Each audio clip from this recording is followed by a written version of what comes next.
Ladies and gents, welcome back to the Away Days podcast. Second in a week, or second in 2 days for us. Yeah. It's absolute slog. On the grind, mate. Yeah, we're back in it. We're back in the action. Champions League footy's back next week. We'll have to have a chat about that next week. But because international break, we're just going to wrap up the first 3 weeks or the first 2 weeks across all the leagues. Key talking points, key stories, surprise packages, underwhelming packages, a lot. The overreaction begins. Yeah. My mind's just getting flashbacks to Napoli last year, first game of the year. We did like a fucking 20-minute rant on them, and then they just won the league. So that's what I'm saying. There's a few big names we've got to mention this episode here. I wouldn't be surprised if you're doing anything relegated or if you're going to go win the title or something like that.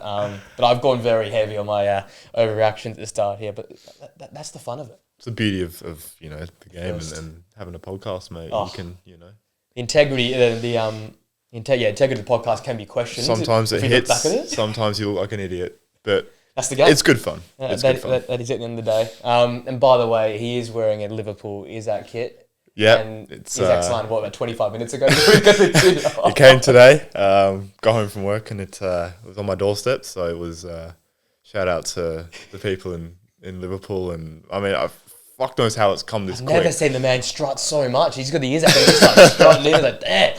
125 million just walked through the door. So yeah, that's what it feels like. I can only wish for some of our close players that play like that. Let's get straight into it. Talk about 125 million. Atleti spent that and much more and still haven't won a game of football. We glanced over it on Sunday, but this is a real story here. So first week, the 2-1 loss to Espanyol. Then they followed up with a 1-1 draw to Elche, and then on the weekend, a 1-1 draw to Alaves. Every game they've scored first. Yeah. Every game they've conceded in the second half. They've gone back to the 4-4-2, Simeone. This is now a recurring theme on this podcast. I feel like every sort of month we have to think, what's the go here with Atletico? They've now moved on from Griezmann. They've moved on from Koke, De Paul. Yep. It's new faces, same results though, and that's why I once again shift the focus onto a certain man on the touchline. Are we getting concerned? It's got to be concerned. Yeah, it has. That's probably 200 million. They're not losing to big boys or anything. Like, with all due respect, Espanyol, yes, have started the season well, but Alaves and Elche, it's not. Elche aren't great. Yeah, I'm trying to not overreact because I've learned from last year. Napoli's fucking killed me, man. Honestly, from last year, but the confidence is gone. It's gone, seriously.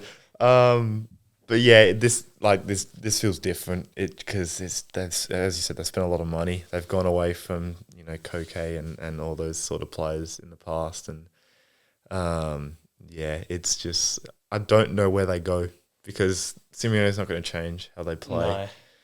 and they're just I don't know. They're scoring first in games, which is a positive, but again, it's just Atletico, isn't it? Like, they don't go and score 3 or 4, and they've got such good forward players, but they're just a bit stale at the moment, aren't they? It's funny. He played the single striker Alvarez for the first game, and then I've gone to a 4-4-2 again. I'm thinking you had it for one game. That's probably their best game of Espanyol. They started that well for a good 60 minutes of the better team, then chaos at the end there to concede 2 in 10 minutes. They're going to the 4-4-2. They're playing Johnny in midfield. I don't see him being a central midfielder. Weird, And the fact that Simeone is their best player as well is, for me, a worry. If you can't get the best out of Johnny Cardoso, you can't get the best out of Julian Alvarez, Sorloth, you're still playing Llorente at right back. It's like you're forcing square pegs into round holes again. I'm thinking, let's just stick with a 4-2-3-1. You're going to have to not play one of the centre forwards. That's just the way it is. You're supposed to have a solid team. Put Johnny back on the flank. Bainer comes back in, hopefully from his injury in the 10. Look, they've dropped Griezmann, but he looks like one of their better players as well. So it's like this system obviously suits a certain type of player, the older players, and these new players that are supposed to be the future, the dangerous Almadas, like they're supposed to be the future's football clubs aren't suiting this system, and I think it's a real big worry because I said on Sunday, Real haven't been great, they've been patchy, but they've got results. Yeah. And that's a positive for them. That's them moving in the right direction. Barcelona haven't been anywhere near their last season's form, but still have a lot of points. They haven't really dropped that many points. But Atletico playing patchy football, patchy moments, they're yet to have a win. And good teams find a way to win when they're not at their 100% best. The two are doing that. Yep. They're not. And that's got to be a worry. Even Athletic Club. Even like, bro, that stadium is nuts, by the way, when it gets up and going. Bumping. Incredible. And their fixtures coming up are not easy. Not good at all. Like, even in the Champions League, they got Liverpool first game. Yeah. I believe that's at Anfield. I think Anfield as well, yeah. So even Champions League, they could struggle big time. So I don't know where they're going to go from here, because it doesn't feel like they're going to change formation or system, because it's Simeone, right? It feels like he is Atletico. Yeah. So I don't know anything different than Simeone at Atletico. Like, it feels wrong for another manager to be there. But Nuno's available, so Nuno's available. You never know. Espirito Santo. It's kind of the same sort of mould of. It is. I think it'll still be a little bit more exciting. Even saying that, I reckon Nuno will have more exciting football than Simeone, and maybe that's just me being very, very critical. And we said this last year.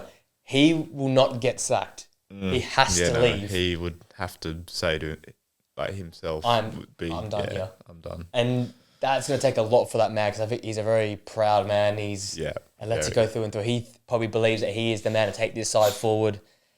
I just feel like they're being limited right now. I just feel like there are so many exciting players in this side and on the bench as well. Like Raspadori even joins as well. They've got talent. They spend money, didn't they? They spend money. But they just don't look like a solid side. Yeah. There's individuals out there not working coherently. Even a guy like Conor Gallagher, they brought in for 40 mil last year, I think it was. And then I think United were bidding sort of towards the end of the window. So clearly he's out of favour.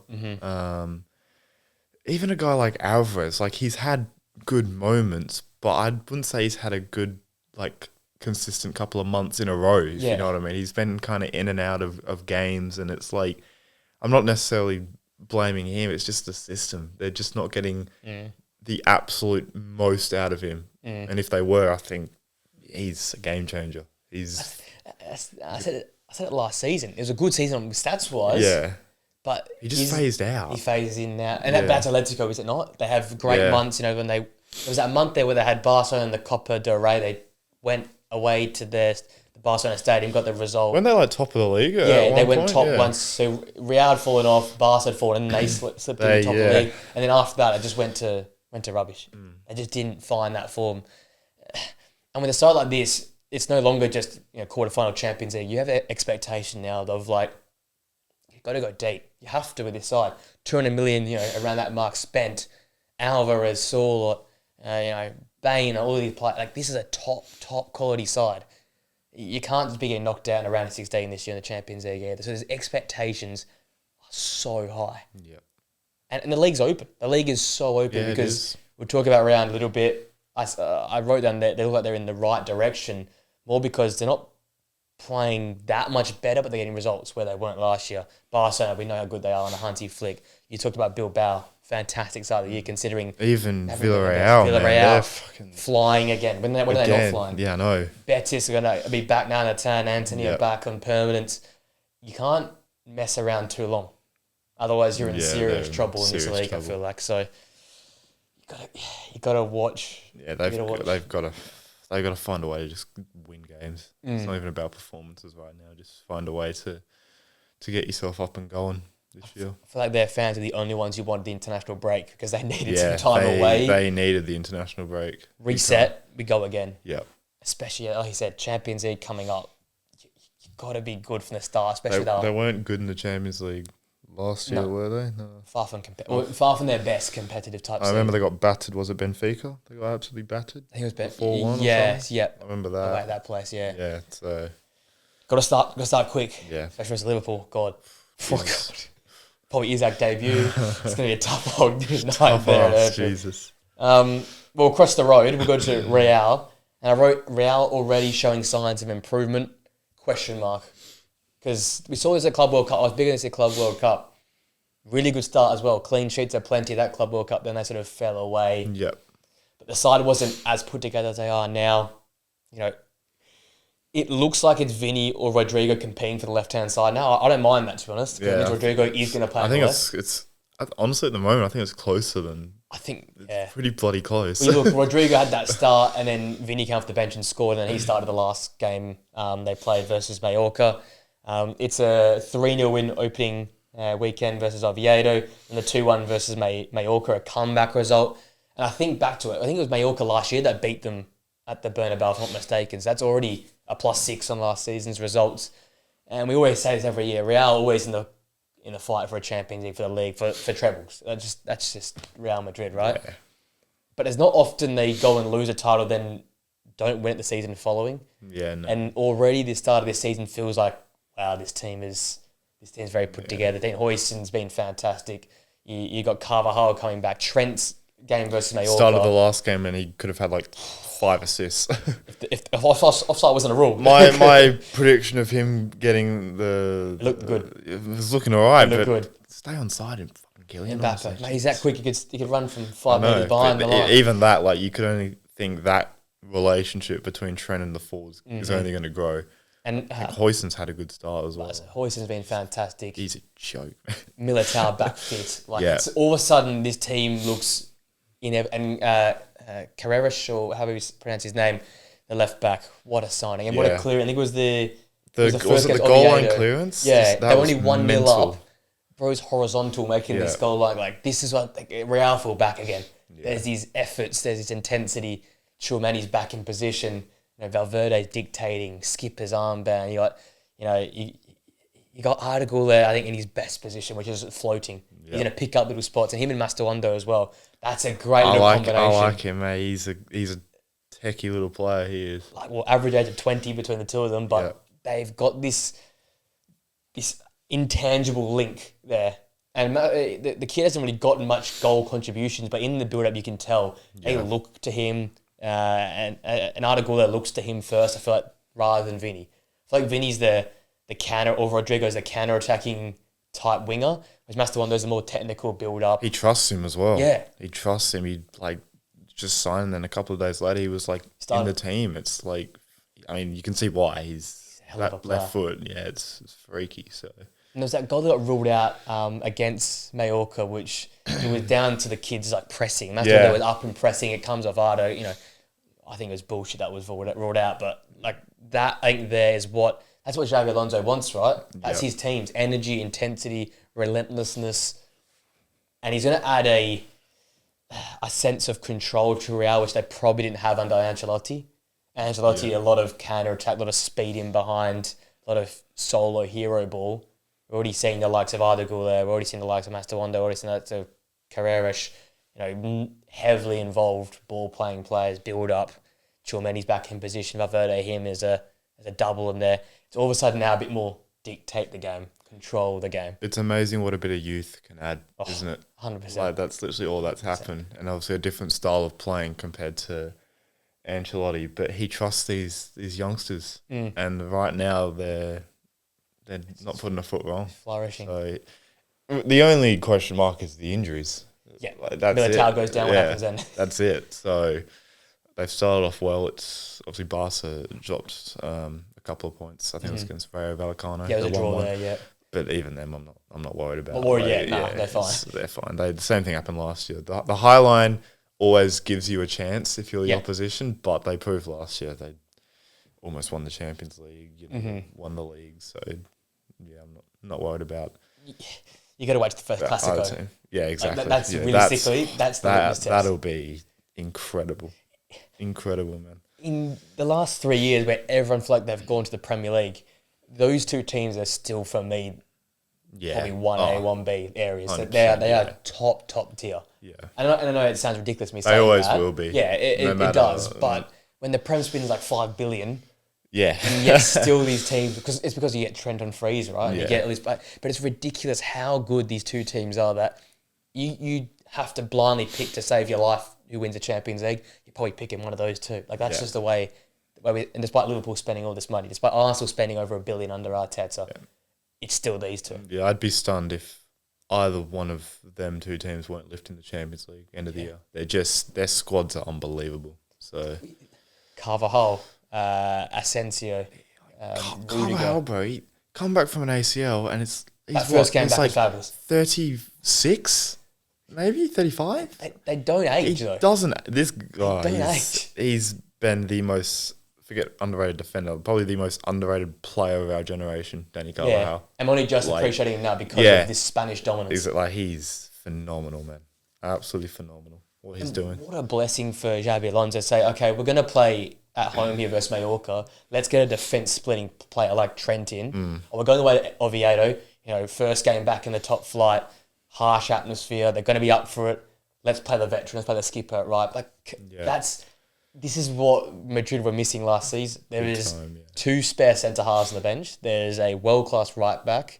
There is a good left-back backup in Garcia. You've got I've blanked the Brahim Diaz on the bench now as well. Come off for obviously if Arda's a bit off, you've got Vinny and Rodrigo swapping on the left. Yeah, they can actually rotate now, and the whole 11 is rotated. It's scary, man. It's scary. All they need is Hosselu, man. That's the only player they need. They just need Champions League Hosselu. Just aura of Hosselu. Tell you what, last year they needed him.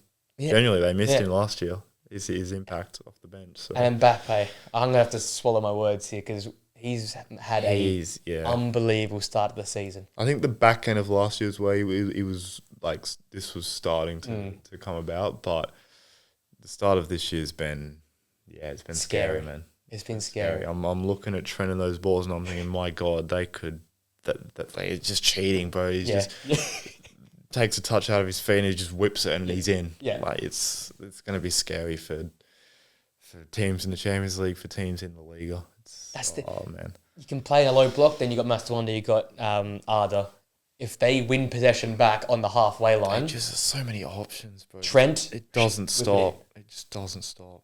And it's not just like going forward; it's everywhere they have options for players. It's scary, man. I think I was forcing the agenda last year, but I think it's going to be really a 1-2 punch this year in the league. Like it's going to go all the way. Well, the agenda started off valid. Like he had a poor start. Mbappe joins and he wasn't playing well. He was still scoring. Vinny was coming off that near Ballon d'Or season. But now it's just starting to click, bro. And it's a manager that again we love Ancelotti here, but this is a tactically astute manager. It was time, wasn't it? Yeah, it was time. He can match Hansi Flick in terms of the mind game. That's why I can't wait for the Classico. I cannot wait. How long do we have to wait? Do you know? I think it's not early in the year. I think it's towards the middle point of the season. Oh, that's so shit. Because obviously injuries and stuff. I wish it was towards this, like in a couple of weeks' time. Let me just make sure that's correct. Because that game, I mean, last year's were phenomenal, the El Clasicos, but it was very one-sided. Yeah, for one team, yeah. For one team, it was incredible to watch. Just how Barca played. 26th of October. It's not too long, but we're into the season by then. That's third week of Champions League. Like they 6 weeks away. Yeah, they've played already 3 Champions League games by then. Yeah. Tell you what, they've got an interesting back end of October, start of November. You got Juventus midweek, then Barca, then Valencia, then Liverpool. What a couple of weeks that is for Real Madrid. That could be a decisive week also in their season. That could be it. But yeah, very, very impressed with what Madrid are doing. Yep. And worry signs, obviously, at Atletico. Yeah, big time. And by the way, I said it's very open this season, very open. I feel like the top 6 could be anything, honestly. It's obviously Barca and Real, you would assume are the top 2, but Espanyol started well. You've got Athletic Club, you've got Villarreal. I think Alaves might be a sleeper team this year. I think that could be a top half push. Quick recap table. So Madrid are top 3 from 3. I think Jacob banged it, by the way, with Girona. Yeah. Banged it. They have conceded 10 and only scored 1. Yeah, that was... Well, I saw that. Oh, my God. Well, just wait for that. I've got some words, some stern words there. Yeah, that's fair enough. Betis obviously got all their players now. They've got 1 win and 2 losses. Elche up there, 1 win. Betis will start flying now, I reckon. I think Betis will kick on. That's the feel-good factor is back, man. Driving them forward. And then, Espanyol look great. Yep. Getafe look really good. Really good, yeah. And Valencia, despite losing basically a lot of their talent, 1 win, 1 draw from their first 3. It's not horrible, yeah. And Sevilla... they're one of those teams that could push in as well. It's going to be really good, I think. La Liga might have to carry this year. Yeah, the best of the rest. There could be a couple of surprises. Mm-hmm. We could get like another. Well, it's like getting a Bologna or a Girona. Yeah, we need that story again. I think we could definitely get that story, because in the league, I don't think we really had that story last year. We obviously had Betis with Anthony, but yeah, but Betis are a big you know what club. I mean? Yeah, exactly. It's not like if Osasuna were to get top 5. Exactly. Something like that. So. All right. On that note, surprising clubs. Who surprised us in the first 3, 2, 4 weeks? I know leagues are all over the place right now. Some have played 4, some have played 3, some have played 2. It's a bit up and down. I have gone one from leagues around the world. Yeah, so have I. Which is always helpful. You guys kicked off here first. I'll just stay in La Liga. I went with we've already talked about them. I've gone with Espanyol. Yeah, It's not just it's just who they've beaten. Like obviously beat Atletico, beat Osasuna, who had a good year last year, and then drew to Sociedad, who are typically known as a sort of top 6, 7 top side, La Liga club. And I just didn't really expect this start. I thought they'd kind of meander in kind of the mid-table, but I think they've started off really well. So statement of intent. Their first 3 games, I'm pretty positive about them. They're not easy games. Yeah, either, that's by the the way. thing. Yeah, it's decent sides. They've done done well there at the start. I'll stay in La Liga then. I'll go Villarreal. Yeah. And maybe this shouldn't be a surprise because as I said this last year, Villarreal always find a way just to be back. They're always there. They sold their best player in Baena last season. What have they gone and done? Flowing out the blocks this season. Domination versus Girona. We'll have to get on that again a little bit. They absolutely pantsed them in that first game. A really important win versus Oviedo. I think anyone who can beat Oviedo in the first 10 weeks, it's going to be a tough game because they're up for it right now. And then, recent draw versus Celta Vigo. Again, one of the teams that's really hard to go and play against, a tough side to beat. That's another bright start of the season. You get 7 points from a possible 9. That's the groundwork which you need for another successful top 4 type season. And when, as I said, Atletico well off it. This is ground you've got ahead of them that you can sort of keep in your back pocket as the season goes on. Because Villarreal, their bad runs are not really like 3 losses in a row. It's probably like a loss and a draw, or a loss and 2 draws. If they start in this way and get this momentum going with the squad they've got, I'm really excited for their season to come. So Villarreal for me. I'll go to the Prem. I went with Bournemouth. I was so close going Bournemouth. Yeah. I'm just surprised with considering what they've lost, what they've brought in, and still how good their football is. Yeah. Like against Liverpool, they definitely could have got something from that game for sure. Then they go and beat Wolves pretty comfortably. I know it was 1-0, but it was never in doubt, really. Yeah. And then they go to Spurs, a confident Spurs who just beat Man City, and then they completely outplayed them. Yeah, pat off the park. And they found another one in Troffett at left back. Of course they did. Diakite at centre halves fit in pretty well. Semenyo is going to be a £60 million player probably at the end of the year. And the rest, I feel like he keeps going the way he's going. They've done it again. And Iraola, I will be stunned if he's still in that job come start of next season. I will be stunned. Obviously, it's so hard this early in the year to say, this club will lose the manager. So that's why it feels a bit funny right now. But any top 6 club across any league, you got to go in and go in. I would have thought Leverkusen would, to be honest. I've got to say that because, look, I don't know, most of German managers like to stay in Germany, so that's for me maybe crossing a line, but Iraola feels like he could take his football to any league in the world, in any division, and it will work. It seems to suit players so well. Yep. I'm so glad I was on his bandwagon early as well. I'm keeping that in my awards for the rest of my life. He's quality. Yeah. He is such a quality manager. Same Prem as well. Someone we mentioned the other day, Everton. Yep. More because the style of football surprised me. It's not the David Moyes of old. It's David Moyes 2.0. It's got the system up. He's revolutionised the David Moyes way, mate. It's not about clean sheets. It's about we'll score more than you. And obviously, first day, you can get that right. It's going to be unlucky, a dodgy handball decision. You go down to Leeds. But the character come back and, beat Brighton in a really entertaining game, 2-0. And the pressure of that opening day at Hill Dickinson as well to actually get that result was massive. And then that 3-2 versus Wolves is sort of, I think, what we're going to expect this year from them. I think Merseyside's going to be full of goals this year Yeah, because it could be a lot of fun. it's going to be one of those years where both teams are so good going forward. Obviously, different tiers, but Everton's front line has its own sort of, streets won't forget type front line where it's just Right, this is exciting. Barclay. This is a Barclays front line. It's a Barclays front line, man. It's trickery, it's excitement, it's skill. It's the 4 stay up top and the 6 defend. It's really exciting. And they've gotten 2 good results, 2 wins out of the opening 3. With the history that Everton had in recent years, they start so slow. So slow, yeah. And they're on track from the start, and that's a good sign going forward. You can roll in now into October, November and think, we can win every 2 of our 4, 2 of our 3 games. I said it the other night, it's a Europa League spot up for grabs for them. So 100%. Everton for me. Do we think West Ham regret letting David Moyes go? You said it. You ramped on about it for how long? I think we were both on it, to be fair. It was just fucking stupid. Why get rid of your European champion? Yeah, let's not open that can of worms, because I could sit here for an hour and talk about that, honestly. I'll go to the Bundesliga. Yeah. I've gone with a team that I had relegated, I think. Koln. Koln. The same team. It was the banker. It had to. It was the banker. Bro, they've beaten 2 proven Bundesliga, decent sides. Hammered Freiburg. Oh, off the park. Completely dominated them. Yeah. They're one to Freiburg. And Mainz, they beat Mainz, who were good last year. I think Mainz were a top 5, top 4 side as well. So for a newly promoted side, I think what this will do for the rest of the season, it can only do good, surely. Like the amount of confidence from those 2 games. We'll talk about them in more in depth a bit later on. I'm going to overact heavy on them. I feel like they're my overaction team this year. I'm going to go really big on them. I'm going to flip the switch big time. I like it. It's because of the way they've won.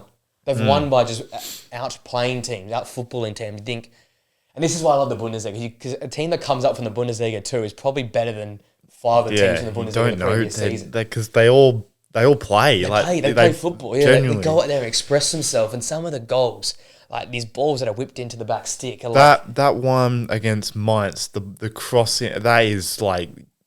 I was sitting there and just, these ones. Like, you don't see Saka, Salah, you don't see them do a ball like that. It was incredible. And this is from a newly promoted side. And the manager's rocking up in the kit and the touchdown as well. I'm like, he was like, he's in jeans and the kit. It's like, give me on board. This new fat manager in the league, man. I'm loving it. And it's maybe the perfect start, like you said, because now they won't go back in their shells. If you lose the first 2, obviously, now we start like, let's play for points, let's play for, defence and clean sheets. No, they're going to go out and try and score 2 or 3. And that isn't not the Bundesliga mentality of, we're going to score more than you. And that's the way we're going to play our football. But I'll tell you what, Mainz and Freiburg, they had 2 top 8 sides, at least, right? Yeah, for sure. I'd say maybe 4th or 5th Freiburg sides. were 5th last year. Yeah, and those sides in that area finished the season off so well. Yeah. So you'd think they'd roll into this season with confidence. No, Koln have just gone and just outplayed them. And it's just ridiculous. So, yeah, they've been I'm big incredible, on that. yeah. Syria, again, another team who I thought was gone. I thought they wouldn't have a point until about Christmas. Cremonese. Mate, Vardy's there now. What is going on? Like champions, here we go. Well, they got 2 wins. They beat Milan. Yeah, 2 from 2 beat Milan. At the San Siro, the bicycle kick to win it. And then they beat Sassuolo, who are what I would say are like a relegation sort of contender, rival maybe, so a 6-pointer. It's just the same thing as Koln. It's going to be a great confidence booster for the season. You bring in Jamie Vardy, I think they might stay up. Mate, our predictions are going to go in the mud. We didn't sway. Next year, I promise, won't do as early because I think we screwed ourselves to how early we did. But I still would have had Koln and Cremonese going down. Yeah, because Koln was the first one on my list to go down. Cremonese, it was between them and Pisa, who's coming last. So even they started all right. I think they're on competitive versus Roma recently as well. So it's the year the promoted side is just doing their thing. My prediction, genuinely, they are we will not be horrible. Horrible. Can't wait for match day 10 where we do our first look back at our predictions. It's going to be classic. Yeah, I need a lot to happen for mine to even have some sort of credibility. Seriously. It's going to be tough times, especially Bundesliga. My God, Bundesliga's in the mud. Okay, Syria, I've got Udinese. Again, similar to Villarreal, it's not really for me a surprise, more just this is what they do, I feel like they've become a stock top half team. I finished 12th last year after a rubbish sort of end to the year, but they were always 10th last season and a very deep pack. Remember we were talking about how like Roma were 9th, but they were like 2 points out of the 4, right? They were really competitive last year, Udinese, but 2-1 win over Inter. Not great versus Verona, but again, another team that on their day can compete. So I'm pretty happy with their first 2 games. They could be, as I'm saying here, probably a top half finish could be on the line here. Just consistent improvement from that relegation fodder to, competitive to last season, a mid-table side to maybe a top eight. Was that your surprise team? I think I put him in. I can't remember, but I was bigger than coming into the season. Yeah, I swear in the Serie A predictions, I remember you talking about them. Let me go and search back here through some time. I might be wrong, but I swear you might have had them. No, I had Como. I had Como. Oh, yeah. Did anyone? No one mentioned them. But look, they're one of those teams I reckon we're going to have to follow. Yeah, and follow sure. Close, because if they can do what they did versus Inter, progress is going to be quick. Yeah. For the last one, I've gone to the Eredivisie. I've gone to the locker room for this one. He's gone to the back. I've gone with a team who about 18 hours ago I didn't know existed. I've gone with NEC Nijmegen. They're currently second in Eredivisie. They scored 14 goals in their first 4 games. I think that's the most out of all the leagues, unless like Sporting or one of them have scored more. But yeah, they've had, I think their first game they won 5-0, and then they've had 3 games in a row where they've scored 3 goals. Like they're just killing it going forward. And yeah, like I don't know who they are, but they can fucking score. What's their names though? NEC. NEC Nijmegen. Excelsior 5-0. Jesus. What a club. How are they not top? Yeah, I know. They've got 10 goals. I don't know how the Eredivisie works, but they've lost a game. That's why. Yeah, they lost one. I think. Yeah, they. Oh, the 4 loss already done. But mate, still. What a start of the year. 14 goals from 4 games. From 4 games. Ridiculous. So I saw that and I was like, I didn't even know they existed. Yeah. Never heard of them. Mate, some of the Heracles, NAC, Excelsior, Volden, some of these clubs, eh? And I wonder why Eric Ten Hag got sacked. I know. That's what you're going into. All right, I'm going to say it's Brexit itself. I'm going to go championship football. I didn't quite go into the bag as you did. I had 2 here. I thought you might have gone with the other one, so I was going to go West Brom. Yeah. Because they look like the package this year, by the way. They look good, yeah. I didn't go then because I thought you would, but I went Stoke City. I was looking at Middlesbrough. I think, what's his name? Is Rob Edwards the coach? Yes, he's there now, yeah. Stoke won 3, lost 1. They lost to West Brom at all the sides, who I think look the most put together at any of the championship sides. They also beat Saints 2-1. Yeah. At St Mary's, I'm pretty St. sure. Mary's, yeah. That's a big result. And I can't say anyone from the Stoke City side, but we've missed them a lot in the Premier League, just for the classic Barclays Premier League. They could be a side on the way back up. And there's some proper big clubs in and around the top right now. You said Middlesbrough, West Brom. There's some different ones as well, City, different sort of big clubs you got hanging. I know Leicester's still kind of thereabouts, but they haven't really been that great though. You got Middlesbrough, you got West Brom. I think Coventry are there. Coventry are back up there again. Yeah. I wouldn't be surprised if we get 2 of those sides up. I love when just different, like West Brom we haven't seen in the Prem for a while now. Since COVID, I think. Yeah. Middlesbrough, the same thing. I like their stadium as well. So yeah, Borough, it'd be awesome to have some new clubs up there. Borough, Baggies, Stoke, Leicester City, Coventry, Bristol, Swansea, Portsmouth. And who doesn't love Stoke away? Even the limbs. Yeah. The limbs. Yeah. Oh, it's such a good away day, yeah. And Sheffield United at the bottom. That's all that matters. Yeah, we might get onto them later. Yeah. To be honest. That might be a talk of it. And Southampton 5 points. And they salvaged 1 versus Wrexham opening day. I remember watching that one live. That was crazy. Wrexham should have at least got something from close that one up. But there you go. There's our 5 surprising teams. So the Goodfield stories. How about the 5? We're going straight into the We're going to go on to the underwhelming. next. We're going to just rip the Band-Aid off. Yep. Take your pick from whatever league you want to start with. I will start. I'll start in the Prem. Why not? I went with Aston Villa. Agree. As my underwhelming team. It's just drew to Newcastle and they were lucky to get that after the Consa Red. Yeah. Lost to Brentford and I remember watching a bit of that and they were it's just nothing. They didn't really create a whole lot. And then Palace just I mean, they just battered them. They just got hammered. Didn't So, touch again, the signings aren't, you bring in, again, I like the signing of Harvey Elliott, but Jadon Sancho, Lindelof, it's just topping up just a bit average, and they can't score goals. No. Like, they haven't scored, obviously, this season, and their last game in preseason, they didn't score. So it's now 4 games in a row they haven't scored. Shit. So, You're right. I worry about I know, and a lot of people in their predictions had them up there like 5th, sort of 6th. I think I have them up there as well. Yeah. It just felt like that's where they'd be, but they need to. Got them 5th. And I think their next 2 Premier League games are away from home. I think they got Everton and Sunderland, maybe. Shit, that is 2 and hard away days. Very hard away days. So Shit, they need to find a way to at least get a win from one of those. Otherwise, score a goal would be good. Yeah, that'd be nice. Whack one in the back of the net. Yeah, I agree with you 100%. It's the goal thing for me because I think I mentioned on Sunday, I can't remember if I did, but I've said it to a few friends in circles, right? Aston Villa for me has always been one of those attacking, exciting teams. They're so far from that. And I said it on that Sunday, probably did. They need to sacrifice one of the front line. It's not going to be Morgan Rogers. It has to be John McGinn because there's not enough pace in this front line. You've got a 10 playing out on the left. You've got Yuri Tillemans, who's one of the slowest Premier League players ever played. Like, he's so but slow. He's quality. Great. He's great. But he can't be carrying 3 sort of 10/8s in behind Ollie Watkins because that means Ollie Watkins has to drop in to get the ball and there's no one to feed the ball to, right? Yep. And the whole Digne and Cash thing, they're not bombing on like they used to, right? It's not the same. I agree with you. Ian Matsson's there. There should be playing Ian Maatson. 18 months ago, he was killing it for Dortmund in that loan spell. I think they need to start swinging the axe and stop playing the old and trusty and just try and take the game on. Just change it up a bit. Change it up. Put Maatson in. Put Marlon in. Put Harvey Elliott in.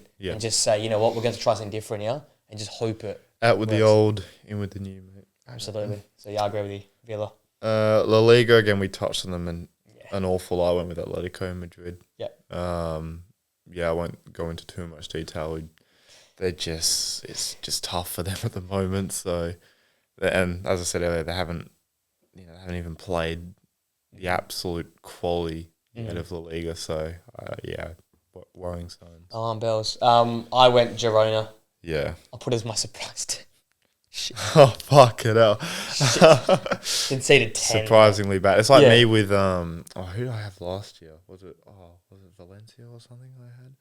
I was gonna pick Valencia, and then obviously they almost got relegated. So it's gonna be one of those surprisingly bad ones because 10 goals conceded from 3 games. 1 goal scored.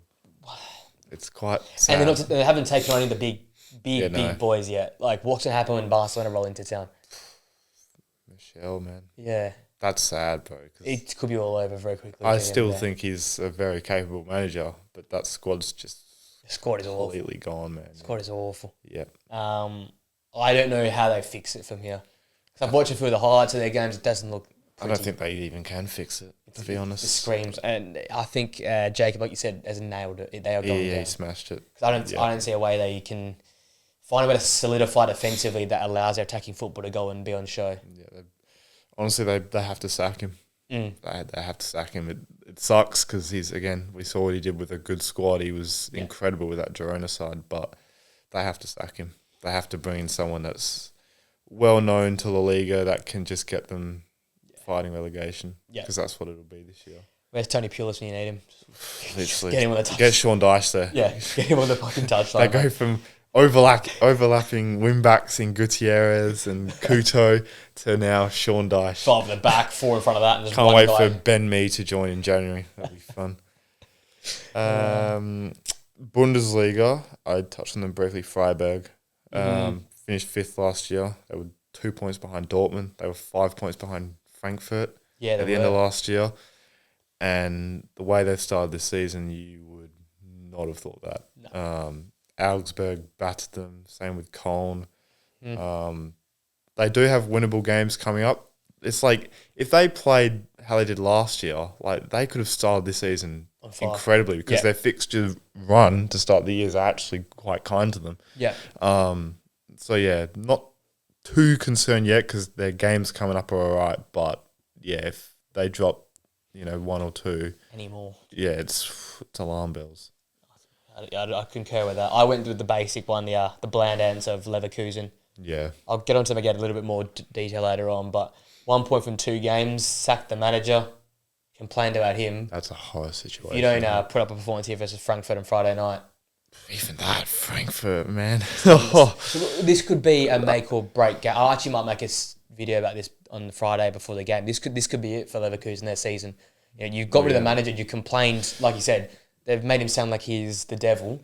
If you don't put a performance up this weekend versus Frankfurt, I'm seriously worried about the state of this football you get club. battered against them, which It's shock me because it seems like Frankfurt have found a whole new forward line with some of their we'll get onto them as well. We'll get onto them, but Jesus front three, Christ, they've done it again. They know how to. They know how to scout forwards. That's what I will say. They are probably the best in the world at scouting forwards. They're incredible. They're incredible what they do. But yeah, the Werder Bremen, the style of draw worries me. Yeah. Mistakes, late goals, chaos in the box. Yep. And even that first week, they're just not defensively sound. Yep. I don't know how much that's down to the manager or how much it's down to the players, but that's a worry because good teams are defensively solid, especially in the Bundesliga, because of how open the league is. You've got to be solid defensively if you're going to be a top 6 side. So big pressure on Leverkusen. Serie A, I went with AC Milan. I feel like they're kind of the punching bag at the moment, but I know they got a nice win over Lecce 2-0. We sort of have them around the relegation sort of battle anyway. Yep. But again, the loss to Cremonese first game at home, it's just embarrassing, to be honest. It just feels like same old, same old. Their transfer window, yes, you bring in Luka Modric, the big name, but he's got a year left.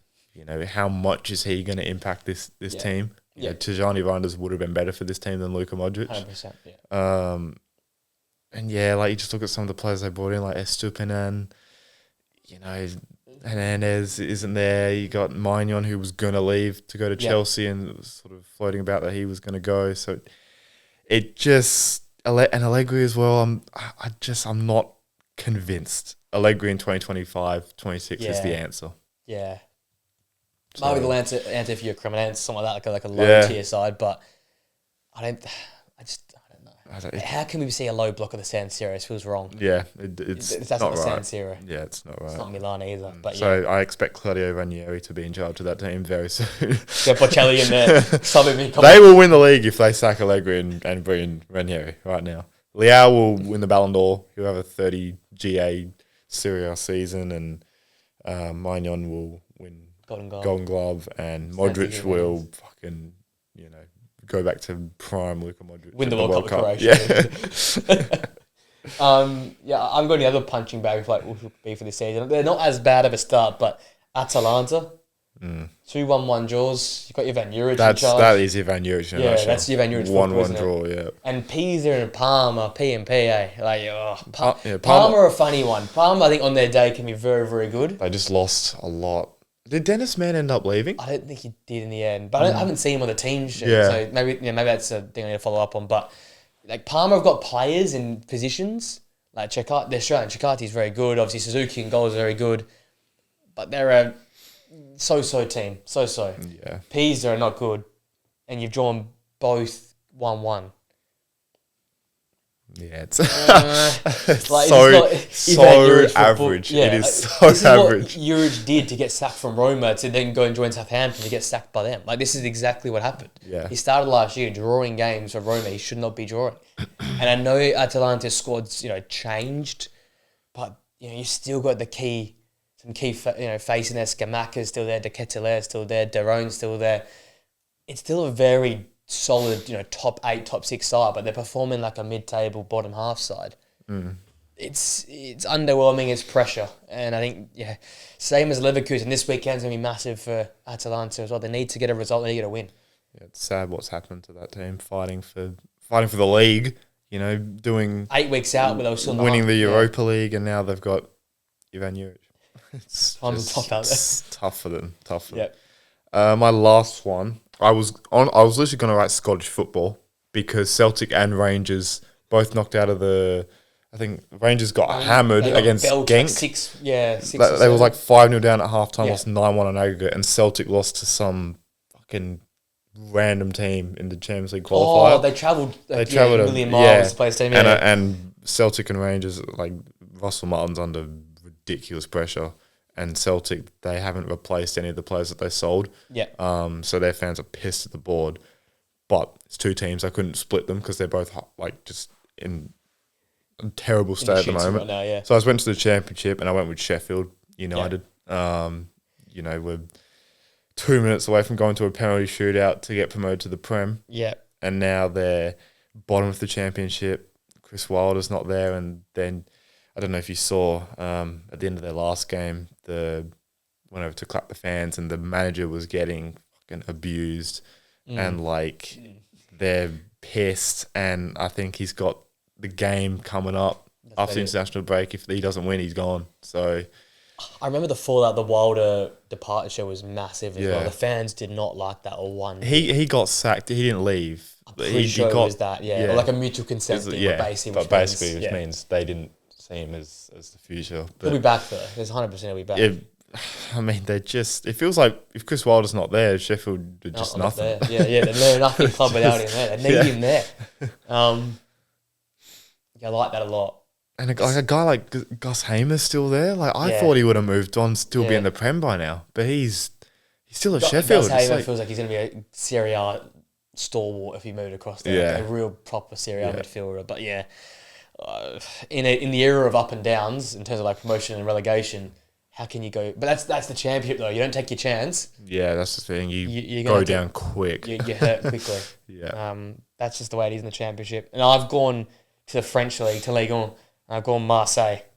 Yeah. Slow start. The only win was just Paris, who are I think gonna be the bottom fodder this. They're gonna be the team that everyone batters. Yeah. And they're yet to score against any other side. They played.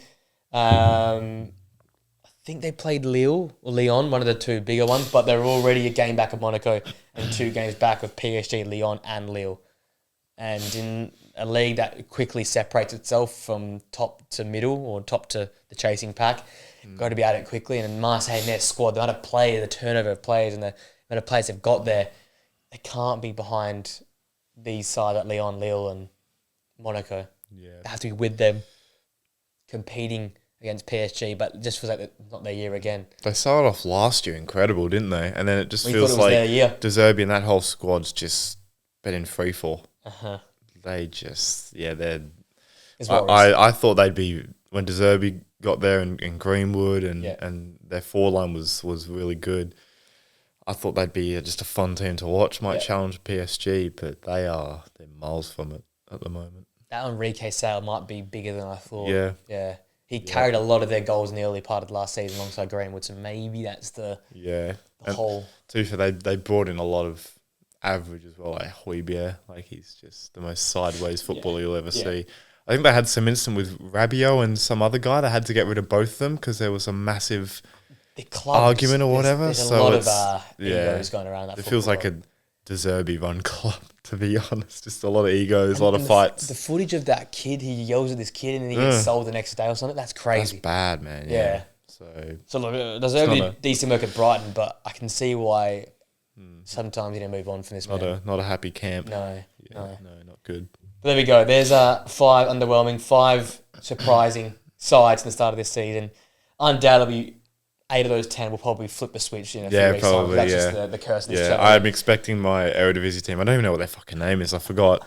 They'll probably be bottom of the league in 6 weeks. So. 4 weeks' time. And Milan would be champions. And they'll stay on 14 goals scored for 6 weeks as well. So they do the hard time of last year. They start at the box incredible and just fall off. All right, across to the league we all love, the limbs we love, and it's the Serie A. Yeah. And saying that, I'm focused on 2 teams that haven't really been that entertaining, but have got the job done. Juve and Roma. I wrote, are they back? Juve, 2 wins from 2 with 2 clean sheets. A 1-0 win versus Genoa last weekend, and then 2-0 versus Parma on the opening week. Roma have 2 clean sheets with 2 1-0 wins of their own. Not great versus Pisa, and they got a 1-0 win on the opening weekend. Ferguson seems to be a good get for them. He seems to be gelling well. What does that mean for Dovbyk? That's another question for Roma, and then El Shaarawy went off injured against Pisa in their last game, so it looks like Dybala might finally get a start there. But I'll start with Roma. Roma look like a solid side, but it doesn't look like a Gasperini side yet. Yeah, it's going to take a bit of time, I think. Get that sort of free-flowing movement, right? But I think it's good that they're at least winning while they're playing like this, because I think it will click eventually. Because Gasperini's a proven Serie A manager. He knows how to win, trophies. He knows how to get to finals. So I think it'll click. But I like the discussion around Ferguson and Dovbyk. That's a very interesting one. And this is the thought I had coming to start of season. Could you play two up there? Because they did with Lookman, Mategi, and obviously De Ketelaere at times. But it looked like he's very committed to El Shaarawy playing in behind. Yeah. Even Dybala not starting. He's going to be the Lookman of this team, bro. At how 30 years old? Ferguson's the Skamaka. Yeah, and, just bagging. Yeah. Look, and Wesley, the new signing, I really like him as a wing back as well. Soule obviously got a goal their last game versus Pisa. And they've dominated the games of like the football for the possession, but I'm still waiting to see that bang go. Yeah. Like, you know how Atlanta win the ball back and then they'd be out. Yeah, and they win games 4-5-0. 4-5-0, yeah. Or they might struggle and win at 4-2. This team's average is a 1-0 result, reminiscent of Ranieri and Mourinho in the past. I'm waiting to see, can they put 3 or 4 past Pisa? Can they put 4 past Cremonense? But it's right now the current debate is, I guess, for me, in my mind, how well can this midfield do? Because we obviously know about Edison, De Rona, Atalanta. You've got a different style here with Roma, but then also, as I said, the front line. Because I put Dovbyk as my player to watch this season in that video I made. I thought he'd be a banker to go and just dominate this year under attacking manager. But Evan Ferguson in a really tough game versus Pisa, an assist. Heavily involved in all their build-ups going forward as well. He's a player that you feel like is going to do well in this league. You look at all the other Premier League dropouts. You look at sort of Tammy Abraham. He had a good stint. Obviously Lukaku. Lukaku's the guy. There's loads of other sort of midfielders and defenders as well. I was thinking of Nuno Tavares last year. Got a bunch of assists. Rome was leading the assist to halfway. So it does feel like a Premier League rejects league. Yeah. But but I think Roma are only going to improve. But I think we'll know about Roma, to be honest, once they play sort of Napoli. Yeah. Juve, I would say Juve, but again, we don't know about Juve. Yeah. Inter, we don't know about. Mm-hmm. So once they play, I think Napoli, I don't know when that is, but at least when they play one of the big boys, we'll know sort of where they are. It's the same thing with Napoli last year. I think they had a game against Juve at home where they won 2-1, and it was they finally can trust them. They can trust them. So, who's one of the big boys they play first? Surely it's got to be soon. It's going to be coming up. They've got Lazio away in the Rome derby in 2 weeks' time. That's Lazio away. That's in the Sunday lunchtime kickoff. So I'll be streaming that game as well. We're going to back-to-back Roma games. It looks like. I'm streaming them this weekend. So I actually can't wait. This weekend could be the 4-5-0, mate. Because Torino, because they've shipped some goals. Inter battered them. So. And then obviously jump across to Juve.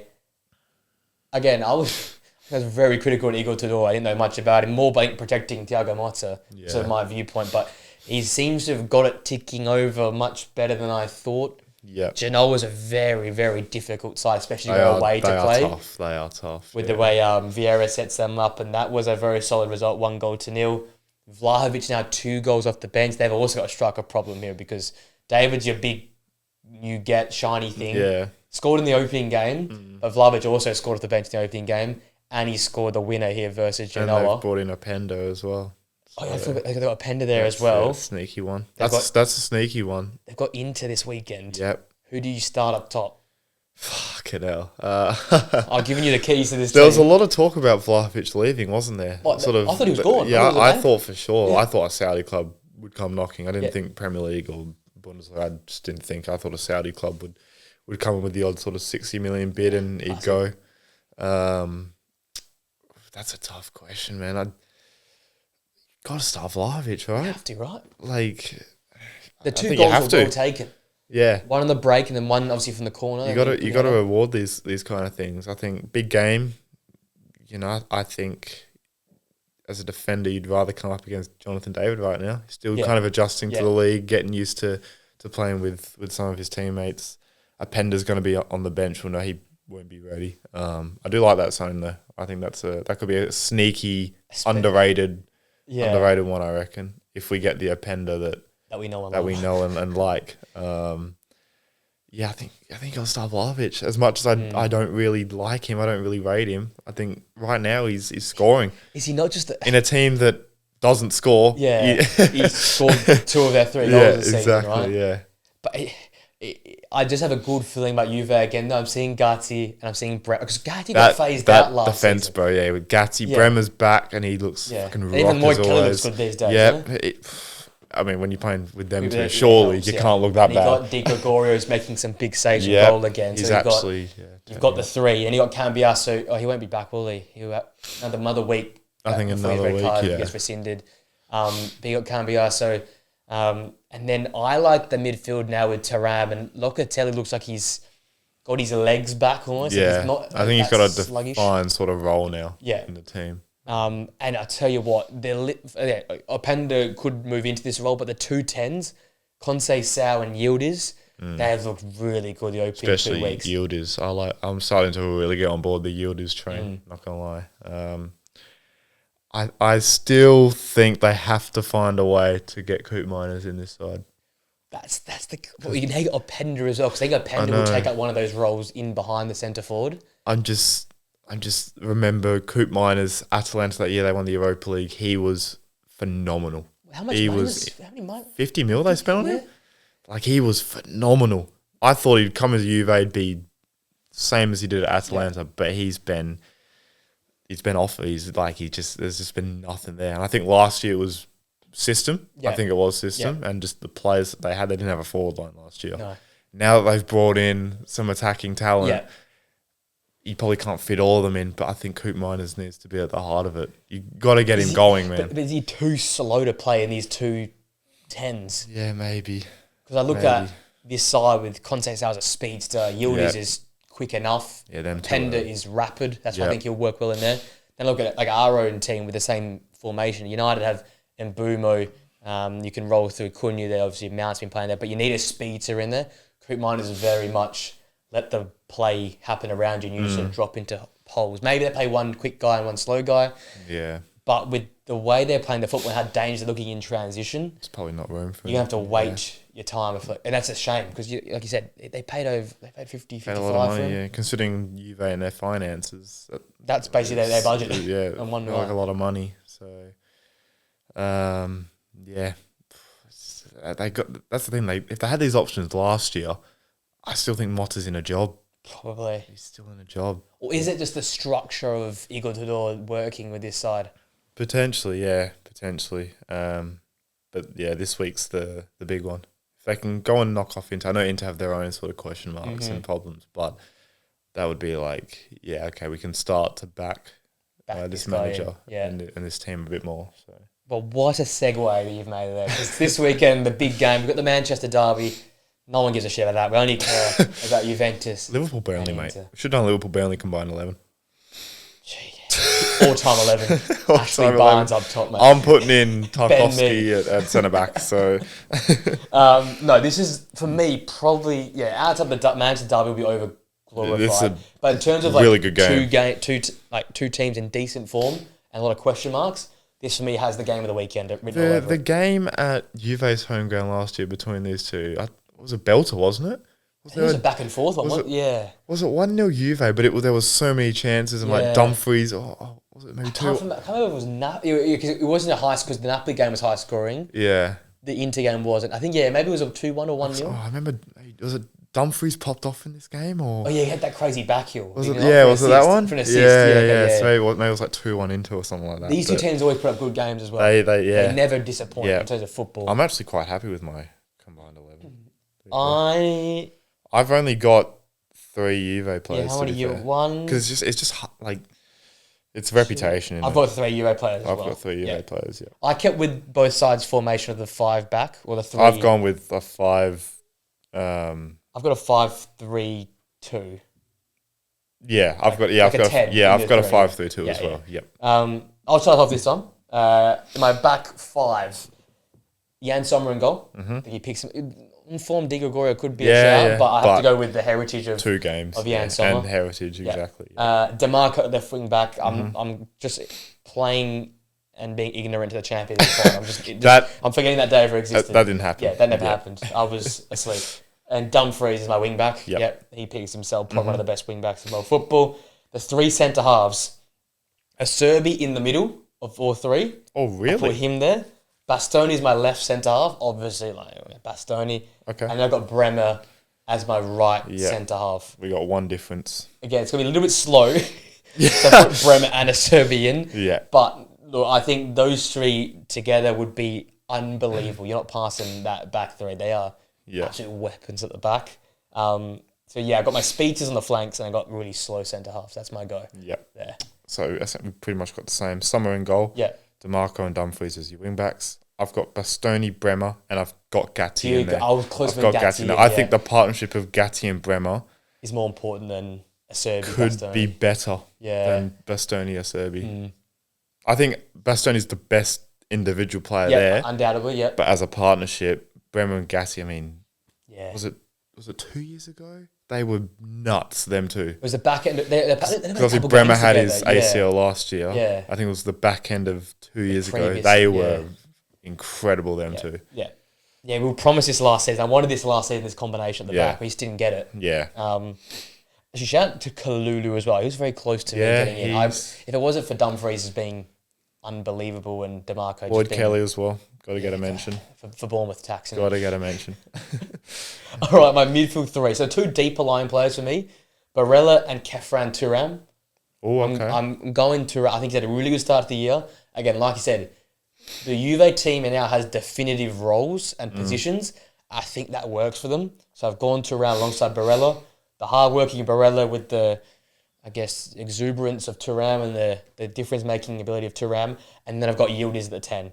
Because I think he's in... It's going to be the year of the Turks this year. Yep. Goulet and Yildiz tearing it up in the 10s. I've got Yildiz in there. Very nice, mate. So I've got Barella as well, and I have Yildiz at the 10. Yeah. The difference is I've got Çalhanoğlu. You kept Çalhanoğlu I've kept him in, again, we've had him in our top 10 DMs, so it just feels like he still goes in over Thuram, but Thuram I think has been really good. Start. Yeah, he's had a really good start. I think we've got the same front two then, Lautaro and Marcus Thuram. Yeah. Yeah. It's too early for David or Openda as a 2, or if you want to put in Vlahovic, but the reality is none of those 3 are better individually than them 2. And then as a partnership, it's ridiculous. I just wanted the Thuram brothers in the same team. Thuram, he's kind of been carrying this partnership for a while now.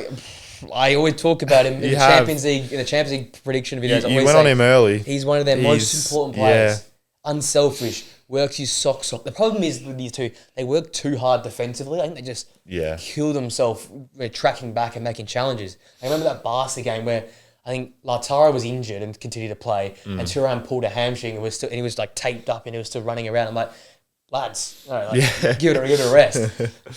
I guess that's the good thing now, having Bonnie and Enrique there, and they can at least rotate. But in that game they dominated, they were obviously just poetic in the final third, and that's the best.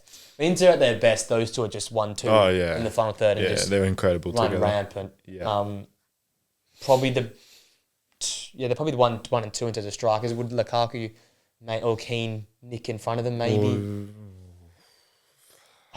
Probably not, to be honest. They'd be there or thereabouts, but he's probably 1 and 2 1 in and the 2, league. I'd say, Which is ridiculous. They're both in the same team, but there's that combined 11. I would have Ortega in that conversation, but he's been fucking shipped off to Saudi.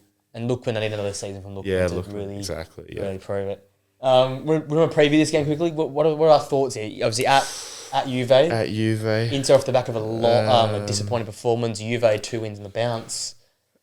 I think this will be very much like a sort of Liverpool-Arsenal game. I think it'll be both teams will take a draw, but it could be a moment of sort of brilliance from either one of the forwards in Vlahovic or Thuram or whatever. But I'm going to go with the banker 1-1. He loves the 1-1. I would have predicted Arsenal Liverpool 1-1. I would predict any big team.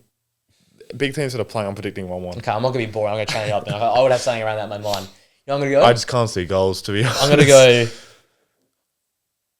2-0 to Inter Milan. Wow, a statement. They make a statement in this game. Statement. I want to go. So they're Juve. not completely dead. I want to go Juve. The new manager's gonna make his mark, eh? I don't think it's going to be that. I think it's going to be the individuals in this team. I reckon, like I said, Kalinoglu, the new guy they brought in, the new 6, and Barella. Be back. They outwork the Juve midfield. I think it's going to be a fact of is Yildiz the better like attacker or is like Lautaro the better attacker? Like it's going to be like whoever carries the load there will probably define the game. But I think it's a 1-goal game and then like they nick a late one and make it 2-0. I like it. I think both forwards got a goal, 1-8 to the forwards. Ooh, okay. And to make the statement. I like it. That they're back up there. They're back, yep. Because right now, I think there's a lot of questions. There's a lot of questions globally about Inter. Yeah. Every part of the park. Like, are they the same team defensively? Can they serve the goals in their game? It was like Torino. It's like the highs of Torino and the lows of Udinese. You know, it's like 5-0. Jesus, like they're the same fucking team. Unbelievable, yeah. And then Udinese happens, and it's like, oh, okay, that's kind of what we expected from this year. A lot of pressure on that manager. I tell you what. Yeah, it's big game, big game. Actually, on both managers, Igor Tudor, can he really? Yeah. Well, strikes? Look what happened to Motti. He was 4th, lost like 1 game, and then got sacked. Yeah. So you're saying that Champions League is very important for Juve. Massive, yeah. From the sounds of it, if you don't get through automatically, you're fucking gone. You're gone, pretty much. All right, let's finish off this episode over in the Bundesliga. We've basically discussed all these teams already. Let's start with the lows, I guess, or the hyper focus on Leverkusen and Leipzig. I've talked a little bit about Leverkusen. I said it this weekend's probably a defining moment in their season for the squad. I mentioned they sacked the manager. They made it all about the manager. Yeah. A game versus up and about Frankfurt. When you make it all about the manager, the next game's massive. You got to bounce back. And especially on a Friday night, all the world will be watching you play because no one else is playing. All eyes are on you versus Frankfurt. I couldn't think of a worse team they could play. Yeah. Obviously Bayern, but they would be right behind. Like, Jesus. They are incredible going forward. And with that Leverkusen defence, I worry goals will be scored. No Tar, Tapsoba, Quansah, and whoever they want to put in there. It's just an inexperienced young defence. It's just it's not good enough, to be honest. Yeah. That Frankfurt attack, if they're on it, I expect 3 or 4 passing. Yeah, and quick time as well. Yeah. You expect. And then also Leipzig, I'm a little bit worried about. They got back on track with the win. But yeah, I think it was Heidenheim at the win, I think, against. Yeah. But, yeah, it's Heidenheim. Like, they haven't played good football. Have they won a game since we spoke about them? 5 games last season. I think they've won a game since then. But a lot of new names, but you got some, I guess, veteran heads like Riedler back, who's still there. Gulashi, I think, is still there. Yeah, he's still there. So you still got some faces. So the goal for the new kid, the new striker, was very, very impressive. A little back heel there. Yep. But I'm just worried that this is a whole different side for Leipzig. It's going to take time. So I just put down, can these two teams make Europe next season? Like that, I'm going that far. Yeah, I mean, Jesus. Bundesliga probably going to get 7 teams in Europe. Yeah, I struggle to even put them in that bracket at the moment. Yeah. It just Leipzig lost everyone. They didn't go out in the market like I thought they would and be aggressive. And then obviously Leverkusen's just shambles at the moment. It's gone. So, yeah. Honestly, that Frankfurt game could be a cricket school. I know the new coaches come in. I think he'll coach them like once, train them once, and then they have a massive game against Frankfurt. Is that at home or away? It's a great question. If it'd be a positive if at the Bayer Arena. Yeah. But even their fans, like, it's just hard to get up and about now. You know? It's at home. It is at home. Is that Bayer Arena. Okay, so that's something. But, I mean, teams are going there at the moment and just doing whatever they want. It doesn't really matter. Even their fans, they'll obviously be up and about because Bundesliga has unbelievable fans. Ridiculous. But, yeah, if they concede early, I think it could be just the floodgates could just be well and truly open. It's game on for Frankfurt. They've done it again, man. They've got some of these forwards that they've brought in and got ridiculous. Let's talk about them. on the positive side of things. 7 goals in their first 2 games. I said, no Ekitike, no Marmouche, but good things are still happening. So it was 3-1 most recently versus Hoffenheim away. Duan, who came across from Freiburg, I believe. Yeah. Another like superstar out of nothing. Like, it was very, very good in seasons previous. But this like end product, I never saw this last time when I was watching him. He's got a world in the 17th minute. He made it 2-0 in the 27th minute versus Hoffenheim on a classic Frankfurt counter-attack. Their counter-attack is the best in the world. Like, it's phenomenal, so clear. Man. And then it was Uzun to make it 3-0 in the 51st minute. Duan set him up that time. So he's a player. Uzun, he's... So you got Uzun, you've got... who's the other kid's name? That's with a B. Bayota, Uzun, Doan, and like they're just quick. They're together. They're on the same wavelength. Make things tick. And they've got Nauf off the bench. Who scored off the bench in their first game, a 4-1 win versus Bremen. So Hoffenheim and Bremen, 2 teams that are no scrubs in the Bundesliga. Difficult sides. Hoffenheim obviously fantastic first day win versus Leverkusen. They had the confidence. Frankfurt put them in their place, and then at home the opening day just tore Bremen apart. Yeah, like, dominant. Battered them. Yeah. This front 3, Doan, Bayota, Uzun. Yeah, whoever's in charge of their scouting, whoever's doing the forwards are just give him what he wants because they know what they're doing when they go out and look for a striker or just forwards in general. And that's the thing I loved about it, that these 2 games we've seen, out of the 7, probably 3 electric counterattacks and 4 have been just unbelievable build-up play into passages, into slots in behind. And I just think if you can win both ways, what's the limits this side? Yeah. When Dortmund they're good this year, but they're not not back. Yeah, no. Leverkusen nowhere near it. Leipzig are nowhere near it. They're clearly the second best team in by a it. long Clearly, way. yeah. They're in their own world right now. Bayern and then Frankfurt a little bit behind, and then Dortmund a decent amount behind, and then it's just take your pick. Yeah. And what a chance to maybe just have a fight, have a scrap with Bayern for the first half of the year. I love that. Go back and forth. Love that, yeah. They did compete. Was it the home game they won against Bayern last year? Yeah, where Upamecano had the stinker, and I think it was Kim and Jay as well. They were horrible. Yeah. So they can compete with the big boys. We know it. That's just the counter attack, man. It's phenomenal. So good, so good. It's so good to watch. They're honestly very good, very exciting to watch. It's that there's 3 in behind Burkhardt are just out of this world. Yeah. And you've got, as I've said in the... Burkhardt hasn't even got going yet. No, the first game was hit and miss. Then didn't think he played the second game. So it's only up, you'd think, from here for Frankfurt. And they're in Champions League football this season as well. So you look at midweeks and Tuesdays and Wednesdays. They've still got that money from Marmouche and Ekitike as well. They've got that, between the 2 of those probably, or 160 even mil. more maybe, So, there's a lot to be positive about. I really like this squad. It's a really exciting team. This is the thing about football, right? You got Frankfurt who are in the absolute high. Yeah. You got Leverkusen who are bottom of the barrel, and just anything could happen that game. It wouldn't shock me if Bayern won 2-1, and just scraped it out. You know what? Yeah, and that's the Bundesliga, isn't it? That's the Bundesliga. That's the Bundesliga. No matter what, they'll both go out and they'll play football. No parking the bus. No, not play 7 defenders and leave Eze on the bench. And Fighting Ali on the wing, had to fit in the Arsenal hate. I know. In an episode all about other leagues, we'll still manage to find a way to drop one in there. Have to. But there we go, man. That's Wednesdays back at their best. That's what that is there.